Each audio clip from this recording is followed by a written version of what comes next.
গ্রীষ্মের আকাশে গনগনে সূর্য, চড়ছে তাপমাত্রার পারদ, অতিষ্ঠ হয়ে উঠেছে জনজীবন।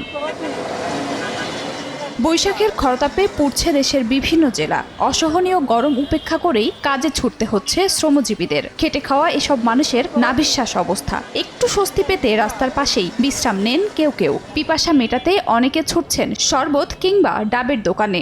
ঘরেও থাকা যাচ্ছে না, বাইরেও থাকা যাচ্ছে না, প্রচুর গরমে অনেক খারাপ অবস্থা দেখা যাচ্ছে। উপরে রোদের তাপ, নিচে হচ্ছে যে রাস্তার তাপ। হাঁটতে গেলে ফসা পড়ছে মনে হচ্ছে পায়ের, এই ধরনের। অনেকদিন ধরে বৃষ্টিও নাই, মেঘলাও হয় না, যে পরিমাণ গরম। গরমের দাপটে প্রয়োজন ছাড়া বের হচ্ছেন না অনেকেই। প্রায় 40-এর কাছাকাছি তাপমাত্রা চলতেছে কিছুদিন থেকে। গরমটা এক্সেস বেশি হয়ে গেছে, এই জন্য রোডে থাকাও কষ্টকর হয়ে যাচ্ছে। ছাতা ক্যারি করতে হচ্ছে, আবার হচ্ছে পানির বোতল ক্যারি করতে হচ্ছে।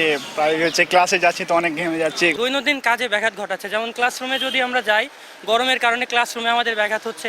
আবহাওয়া অফিস জানিয়েছে রাজশাহী বিভাগ সহ দিনাজপুর, যশোর ও চুয়াডাঙ্গা জেলার উপর দিয়ে মৃদু থেকে মাঝারি ধরনের তাপপ্রবাহ বইছে। কোথাও কোথাও তাপমাত্রা 40 ডিগ্রি সেলসিয়াস ছুঁই। 55% আর্দ্রতা বেশি হয়, গরম অনুভূত হচ্ছে প্রচন্ড আকারে। বৃষ্টি না হওয়া পর্যন্ত এই গরম অব্যাহত থাকবে। মৃদু তাপপ্রবাহ আরও কয়েকদিন অব্যাহত থাকবে বলে পূর্বাভাস দিয়েছে আবহাওয়া অফিস।